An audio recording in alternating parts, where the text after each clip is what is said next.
Good evening, everyone. I'm Ahmed Rasheed, and I am presenting on behalf of Camilo because he couldn't make it to Singapore. And I'm going to talk about the work he has done on the evaluation of printed silver PEDOT PSS dry electrodes for pulse wave detection via impedance plethysmography measurements. So why we need that is the basic reasons that the vital signs are the important part that needs to be monitored whenever we are being checked by any medical experts. And those, there are four basic vital signs that are temperature, heart rate, respiration rate, and blood pressure that are commonly monitored at any medical facility or during any medical meeting with the doctors or stuff. And then there are extended vital signs that extends up to blood glucose level or pulse oxygenation or some bioelectronic signals.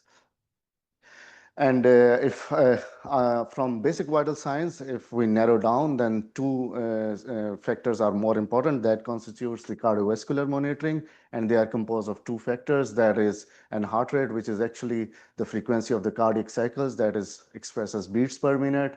And then the other one is a blood pressure that is actually a force or pressure of circulating blood on the vessels. And why the cardiovascular monitoring is being considered, because in the the cardiovascular monitoring has resulted in a global mortality of around 31, close to 32, 33% in 2018, and the ratio remains the same. It was 18 million in 2018, and in 2023 it kept up to 19.1, but the ratio more or less remains 33 or 32%. So still means the highest global mortality is being caused by the cardiovascular diseases. But then there are the devices that are actually present commercially that can be done for fitness, for healthcare, and for intensive care. But all of the devices, they do have some demerits that they are bulky in size, they are power hungry, they're non-conformable, and because of the being power hungry, they have limited operational time. Some have like complicated variability, and they do have the portability limitations as well. But on the other side, in the last decade, there has been enough work that has been done in all of these fields that is called the ECG, the electrocardiography. Then there is plethysmography that is based on optical methods. Then there is a pressure measurements that has been done along with the ECG measurements for blood pressure measurements, for heart rate, for pulse rate, and or the respiration rate monitorings. But they do have advantages, they do have the disadvantages, like an ECG is a multi-electrode system, the PPG, it requires a light source, the pressure measurement, they do need another gold standard techniques to have a blood pressure measurements. So all of these techniques, they are using electrode in one way or another. That could be a wet electrode in ECG that uses a hydrogel to have a good contact with the skin. The PPG requires an optical, as I have already said. Then there are some techniques that has implemented the usage of dry electrodes for these types of applications. So it means that the disease control and mortality reduction can be realized if all of these factors can be monitored, and beforehand we could have knowledge of the abnormalities that can be caused by the cardiovascular abnormalities. So there is a possible gap that the dry electrodes and the wet electrodes, they have been used, but the goal of the research is to use or to come up with the dry electrode through a printing technologies, and then the application of signal processing and accuracy estimation methods for IPGs, which is actually a variation in the resistance of the electrodes that are being used for pulse rate detection. Then the proposed solution is that the usage of PEDOT PSS on top of some metallic layer for IPG type of applications, and the signal analysis that is I would be supported by the filtering techniques or by the standard deviations on mean average techniques that could help us to have simpler computation of the signals that has been obtained.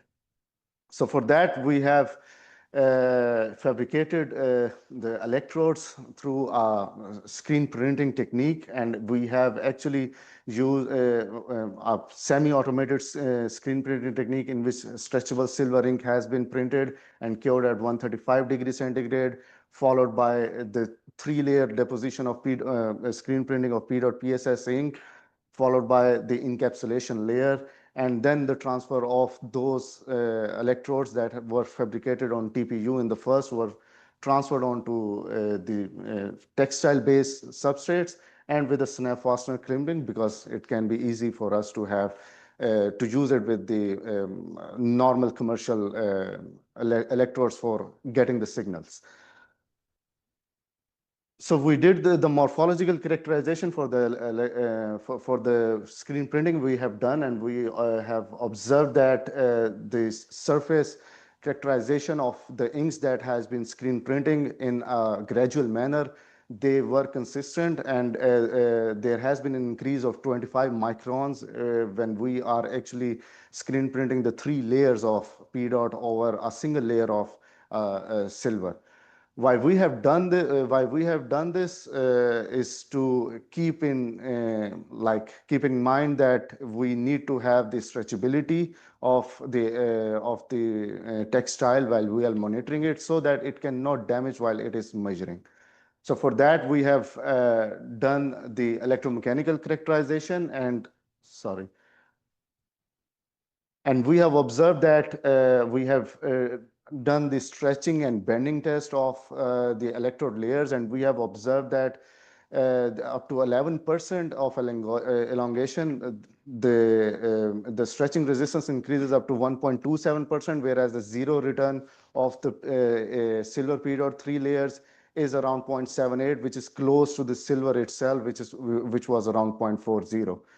After doing the electromechanical characterization for up to 10% of the elongation, we try to assess the reliability of the electrodes. And for that, we have done the cyclic test, and we have observed that up to 70% while having a 10% of elongation, there was a mega ohm change in resistance of silver, whereas the AG plus three layer of PEDOT, they endured that type of reliability up to 100 cycles, and that could be because of the enhanced mechanical reversibility and electrical resilience of all of the four layers. So after the electromechanical characterization, we try to have an observation of a human itself. Camilo did it. So he obtained a pulse, an IPG pulse waveform, and that looks like this one. So after applying a rough estimate of the peak amplitude of IPG recordings, he employed an upstroke time detection through the intersecting tangential method, and through a Z-factor calibration, he obtained a singular waveform like this one. And it shows that the sensor was, or the electrodes were capable of detecting the both systolic blood pressure. I would not say systolic blood pressure, but three differential peaks, that is P1, P2, and P3, that could be done in the later stages to detect for the detection of blood pressure, or for other types of, I would say, pulse pressure in the later stages by data computation. And to have the electrical soundness to that thing, the electrical modeling of the electrode was being done. And we have observed that the AG plus three layer PEDOT PSS electrode has a semicircular arc spanning a real impedance up to 70 ohms and an imaginary up to 18 ohms. And it does have a CPE factors as N1, N2, that is ranges in 0.7 and 0.9, which means that they are very much capacitive in nature. Then we had a body plot for that, and we observed that at low frequencies, there was a capacitive nature or a capacitive results that were observed in both type of electrodes. But as soon as the frequency is increasing, and in a medium range frequency close to 50 kilohertz, the transition to a resistive type of behavior is being observed, because PEDOT PSS is an ionic conductors, and I think so because of, while we are increasing the frequency, there is more ionic conduction, and that resulted in a resistive behavior. Whereas in high frequencies, The 15 ohm was observed for the 3 layers, and a 20 ohm resistance was observed for the silver printed electrode, which means that silver remained itself as a resistive one, whereas Ag plus 3-layer PEDOT could also be done, had also reached a stabilization stage. So all of this thing has been done while using a screen printed technology and using a benchtop equipment of Zurich instrument. And that is all from my side. So in conclusions, we have seen that the addition of the PEDOT PSS layer does have an high sensitivity from elevated sheet resistance and a better contact. The track thickness reaches up to 90 micron, whereas the IPG peak resampled to impedance score with its peak detection and pulsation time of 800 millisecond, which I have shown. So we have an outlook that we are looking to have a longer term measurements and variable subject measurement for our designed electrodes and for use in different type of scenarios of those types of uh, uh, these electrodes on these clothes and different type of fibrous materials to have more intuition and more confirmation of our results or research. Thank you so much from my side. Thank you for your attention. And I can also locate Camilo in this one. So this is the guy who has done this work. Thank you so much. Thank you.